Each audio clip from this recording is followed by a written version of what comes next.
नमस्कार, आप देख रहे हैं हाई अलर्ट। आपके साथ मैं हूं राजीव ढोंडियाल। शुरुआत हाई अलर्ट की हम बड़ी खबर से करेंगे और आगरा से बड़ी खबर मिल रही। जहरीली गैस से कोहराम मच गया आगरा में। जहरीली गैस से 3 लोगों की इस वक्त मौत की सूचना मिल रही है। खबर बड़ी है, जहरीली गैस से 3 लोगों की मौत हो गई है। ये कुएं में सफाई के वक्त में गैस बनने से 3 लोगों की मौत हुई है। कुएं में सफाई कर रहे थे और सफाई के वक्त गैस बनी, 3 लोगों की मौत की सूचना इस वक्त मिल रही है। ये बड़ी खबर आपको करें। नितिन हमारे संवाददाता और ज्यादा जानकारी इस पर देंगे। नितिन, पूरे के पूरे मामले को आप समझाइए कि सफाई करते वक्त क्योंकि विशेष एहतियात बरता जाता है, विशेष उपकरणों से लैस होकर जाते हैं, तो किन परिस्थितियों में मौत हुई है, किस तरह की ये गैस बताई जा रही है और कितना नुकसान हुआ है? देखिए राजीव, पुराना कुआं था जिसकी सफाई कर रहे थे गांव के ही कुछ युवक। और ये जो गांव है ये थाना सिंह क्षेत्र के यानी आगरा देहात का जो इलाका है उसके गांव सोरा का ये मामला है। और एक युवक पहले सफाई करने उतरा, उसकी मौत हो गई और उस युवक को बचाने 2 युवक नीचे उतरे तो उसकी मौत हो गई। तो कुल मिला के कोहराम मच जाता है और उसके बाद परिवारीजन बहुत ज्यादा आक्रोशित हो जाते हैं और वो सड़क जाम कर देते हैं। पुलिस फोर्स इस समय मौके पर है, उनको समझाने बुझाने का प्रयास किया जा रहा है, लेकिन एक बहुत बड़ी लापरवाही की बात है कि जिस तरह से अगर कोई सेफ्टी मेजर होते तो शायद उनकी जान बच जाती। लेकिन इस पूरे मामले में अब इस समय पुलिस प्रशासन कहीं ना कहीं वहाँ मौके पर मौजूद है, सर्किल का फोर्स मौजूद है। 2 युवकों को की जो डेड बॉडी है वो गाँव में ही है। एक युवक को आगरा रेफर कर दिया गया है, लेकिन उसकी भी जो बताया जा रहा है उसकी भी जो कहा जाए कि जान ना के बराबर बचने की संभावना है। तो कुल मिला के कहा जाए आगरा से बड़ी खबर, एक दर्दनाक खबर देखने को मिली है। और इसमें जो 3 नाम है उसमें से गांव सोरा में लखन, बुल्लू और पप्पू, ये 3 व्यक्ति हैं जिनकी इस हादसे में मौत हो गई। ठीक है नितिन, आपका इस तमाम जानकारी के लिए धन्यवाद।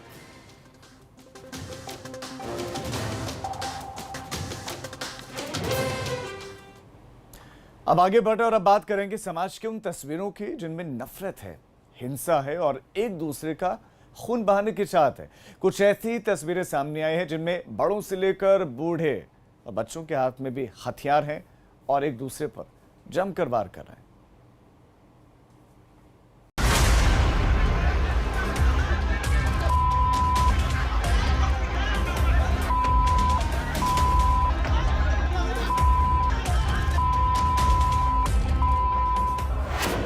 एक दूसरे के खून के प्यासे लोग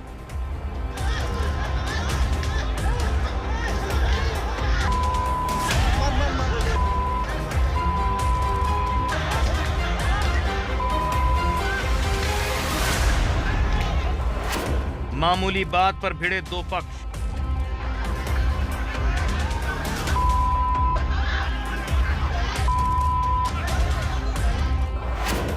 हर किसी के हाथ में लाठी, डंडे और फरसे।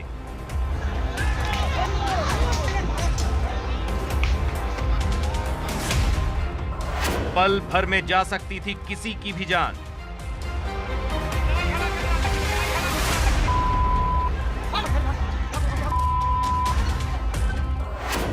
खूनी संघर्ष में बूढ़े और बच्चे भी शामिल।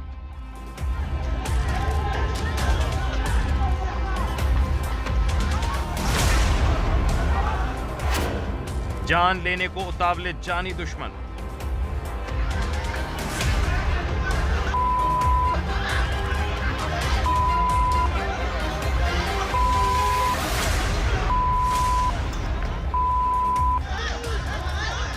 बवाल की ये तस्वीरें डरावनी, दहशत से भरी हुई और किसी को भी खौफ ज़दा कर सकती हैं। इस वीडियो में जितने भी लोग दिख रहे हैं सभी के हाथों में लाठी डंडे हैं। दूर से तो पहचान पाना भी मुश्किल है कि कौन किसकी तरफ है, कौन किससे बदला लेना चाहता है। खूनी संघर्ष का ये वीडियो बहराइच जिले के त्यागपुर से सामने आया, जहां मामूली बात पर 2 पक्ष आपस में भिड़ गए।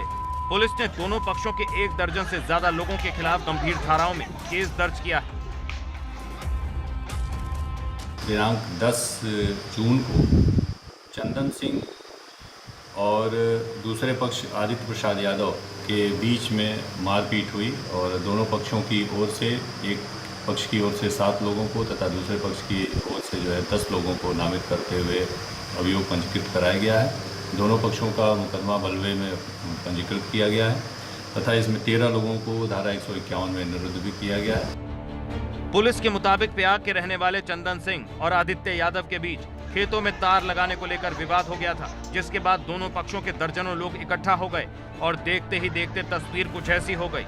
दोनों पक्षों के बीच जमकर लाठी डंडों के साथ पथराव भी हुआ, जिसमें 1 दर्जन से ज्यादा लोग घायल हुए। सूचना के बाद मौके पर पहुंची पुलिस ने घायलों को अस्पताल में भर्ती कराया। एक पक्ष अपने बाग से सटे खेत में कटीले तार लगा रहा था, जिस पे दूसरे पक्ष ने आपत्ति की और इसी में कहासुनी हुई, जो अंततः मारपीट में तब्दील हुई। दोनों पक्षों को घायल जो लोग हैं दोनों पक्षों के, उनको उपचार के लिए जिला अस्पताल में भर्ती कराया गया। ये तस्वीरें बता रही हैं कि अब लोग विवादों को आपसी सहमति से निपटाने में भरोसा नहीं कर रहे हैं। यही वजह है कि मामूली बातों पर भी लोगों के बीच खूनी संघर्ष की घटनाएं सामने आ रही हैं। बहराइच से एबीपी गंगा के लिए परवेज की रिपोर्ट।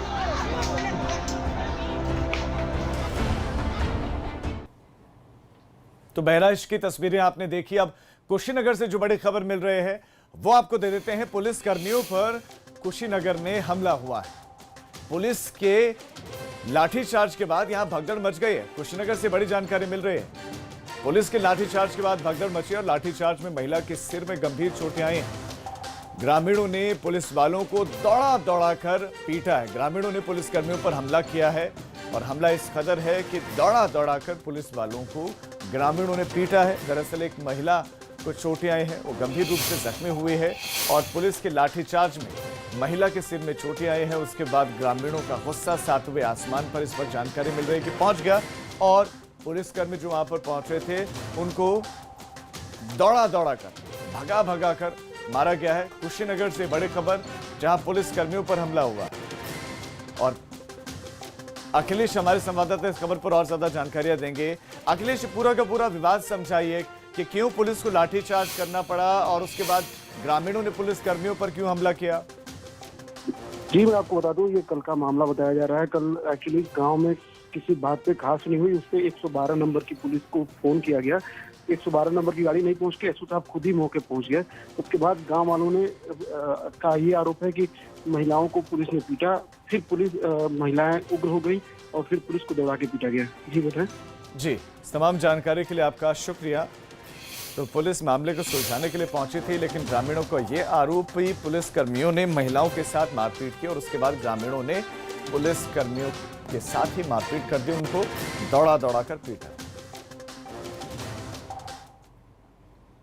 एक बार फिर प्रदेश में अपराधियों ने सिर उठाना शुरू कर दिया और ये हम नहीं कह रहे हैं, बल्कि जिस तरह से प्रदेश में वारदातें अंजाम दी जा रही हैं वो तस्वीरें खुद इस बात की तस्दीक कर रहे हैं कि न केवल वारदातें हो रहे हैं बल्कि बदमाशों के हौसले भी बुलंद हो रहे हैं। अरे बाप रे बाप! अरे इसको नाम क्या है? भूपेंद्र इसका नाम।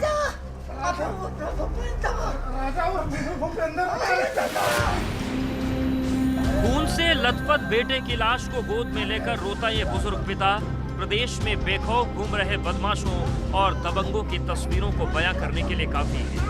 इस शख्स की मौत को देखने वालों का ये हुजूम सरेआम अंजाम दी गई वारदात का गवाह भी है। लेकिन दहशत का आलम यह है कि पुलिस को घटना के बारे में खुलकर बताने वाला कोई नहीं है।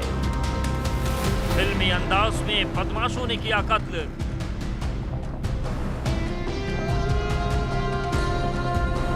सरेआम दौड़ा कर गोलियों से भूना, दिन दहाड़े दर्जनों लोगों के सामने हत्या,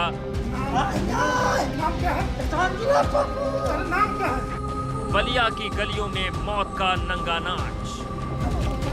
अरे बाप रे बाप! अरे इसको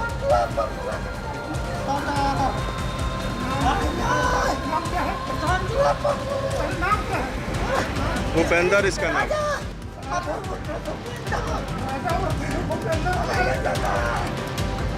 यहाँ खड़े लोगों के दिलों में दहशत का ये हाल केवल इसलिए है क्योंकि उन्होंने मौत का नंगा नाच अपनी आंखों से देखा है। इन्हीं गलियों में खुलेआम बंदूकों से गोलियां बरसाते बदमाशों ने इस शख्स की गोलियों से भूनकर हत्या कर दी और वारदात को अंजाम देकर फरार हो गए। फरार होने से पहले वो इलाके की एक गाड़ी और उसके ड्राइवर को भी हथियारों के बल पर अगवा करके ले गए। जा रहे थे सुरेमनपुर तेल भराने के लिए जी। तो हम लोग यहाँ रुके, उसके बाद से आवाज़ सुनाई दिया 3-4 बार। तो क्या हुआ? क्या आवाज़ सुनाई दिया? मतलब बंदूक का। जी। तो मतलब किसी को पता नहीं, मुझे तो पता नहीं चला कि बंदूक का। ऐसा लग रहा था कि बम वम फट रहा है जैसा। जी। तो हम और ड्राइवर रुक गए कि क्या हुआ बोल के। यहाँ सभी गांव वाले सबसे वो लोग भी सब देख रहे थे। तो बाद में वो लोग पीछे से आए।